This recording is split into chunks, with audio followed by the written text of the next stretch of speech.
Daniel Valero, bonjour, vous êtes le maire de Genasse, vous êtes vice-président du conseil départemental et vous êtes depuis mardi vice-président de la communauté de communes. Vous faites une collection de mandats comme ça? Non, c'est utile. Je suis utile à la société. Bon, dites-moi plus sérieusement, c'est votre 3e mandat de maire. Oui. Vous allez en faire combien? Vous voulez rivaliser avec votre ami Max Vincent? Oh non, pas du Non. tout, j'en ai bon. pas la prétention. C'est mon 3e mandat de maire, mais c'est également... ça fait 25 ans que je suis élu, puisque J'ai vu ça. j'étais adjoint au sport avant. Ouais. Et donc je pense que ce sera mon dernier, tout simplement. Parce qu'après, il va falloir profiter de la retraite. Quand je vois les gens qui font leur 3e mandat, je me demande toujours quelle réalisation vous allez faire dans ce 3e mandat que vous n'avez pas réussi à faire au cours des 12 ans passés. C'est vrai, parce que j'en ai fait beaucoup. Et donc, mais il y a toujours de quoi faire, toujours. On a plein d'idées. Alors, En revanche, il faut beaucoup d'années pour réaliser. Des fois, on se rend compte qu'il faut 2 mandats pour réaliser une très belle idée. Ça prend du temps. oui, mais là, vous les avez eu les 2 mandats. Pourquoi Eh ben, on continue. Alors, c'est quoi votre grand projet pour l'année? Oh, il faut les 6 ans qui viennent. aménager le quartier de Vuray, comme on l'a promis. On a un axe central qui est Genasse, avec Asieux au nord et Vuray au sud. Et Vuray est un quartier qui était un peu délaissé, donc on va s'en occuper. Bon. Ça, c'est une chose très importante. On va aussi regrouper l'école centrale qui est dans le centre-ville.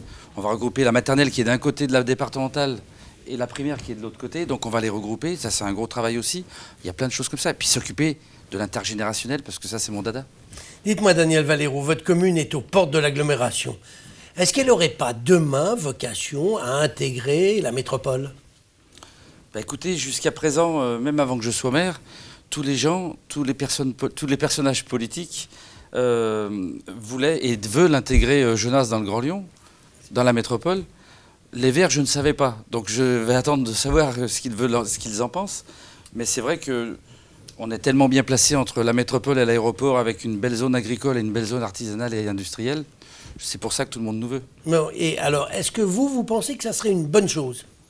Aujourd'hui, non. Non. Pas du tout. Non, pas du tout. L'avantage, c'est qu'en disant non, je suis le porte-parole de tous les anciens de Genasse, qui depuis des années ne veulent pas rentrer dans le Grand Lyon, mais aussi de tous les nouveaux qui ont fui le Grand Lyon pour venir chez moi parce que c'était mieux. Donc si demain je leur dis je suis d'accord pour rentrer dans le Grand Lyon, dans la métropole, c'est un peu embêtant. Oui, mais peut-être que la ville votre commune pourrait y trouver des avantages demain et que ça pourrait s'inscrire dans une histoire qui est en progression, non? Les avantages, je crois qu'on en a déjà beaucoup. Ça fait depuis l'an 2000 qu'on n'a pas augmenté les impôts, contrairement à la métropole. Donc les jeunes anciens, ils trouvent leur compte. Et les avantages, on les a puisqu'on travaille en partenariat avec la métropole, notamment pour le transport et autres, donc tout va bien. Alors, on va parler du transport dans quelques instants, mais là, vous parlez de partenariat avec la métropole. Justement, la métropole est aujourd'hui dirigée par un écologiste, par un président écologiste et une majorité écolo, socialo, gauchiste, enfin, gauchiste, le mot est peut-être un peu fort, mais de gens de gauche plus marqués. Oui. Quelle relation vous envisagez avec eux et est-ce que vous êtes inquiet?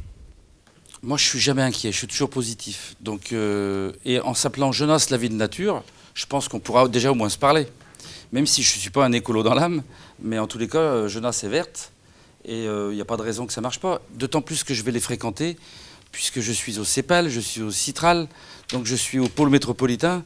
Donc du coup, ça va me permettre de les rencontrer très rapidement. Donc vous êtes au Citral, vous venez de le dire. Le Citral, c'est le syndicat des transports. Vous siégez depuis des années maintenant. Qu'est-ce que vous attendez du prochain mandat en matière de transport en commun pour votre commune? Alors notre commune, on a déjà beaucoup travaillé. La commune et la communauté de communes, puisque je travaille pour les 8 communes de la CCEL.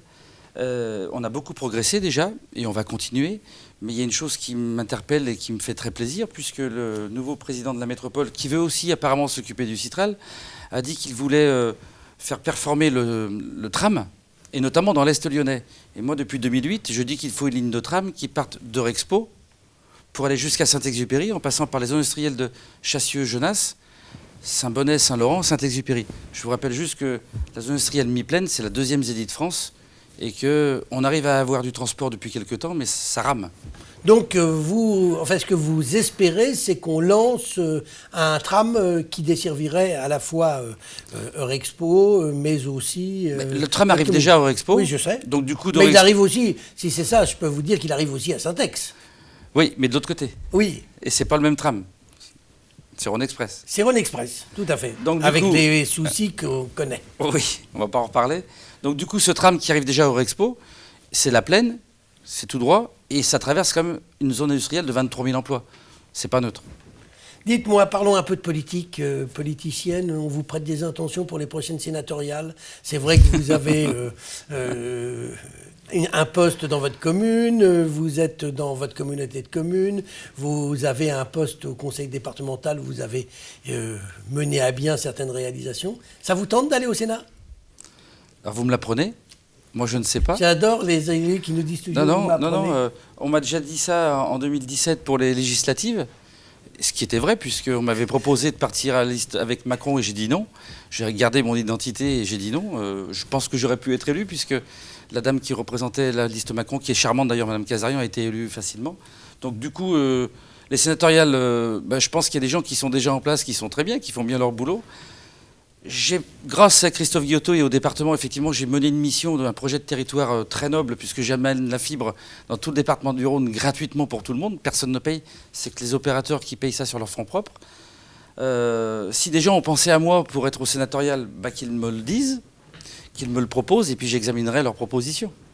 Mais vous n'avez pas réfléchi par vous-même? Absolument pas. Votre ami Paul Vidal, qui est président de votre communauté de communes, lui, il y pense. Alors lui, Paul il ne pense Vidal... qu'à ça d'ailleurs. Alors, je ne sais pas s'il ne pense qu'à ça, mais en tous les cas, il le dit. Il nous l'a dit à nous aussi d'ailleurs, qu'il voulait aller au sénatorial, mais ce n'est pas la première fois, parce que déjà la dernière fois, il voulait y aller. Pour des raisons que je ne connais pas, il n'a pas pu y aller. Moi, ce n'est pas mon cas, donc, mais si des gens pensent à moi, surtout qu'ils m'en parlent à moi avant d'en parler aux autres.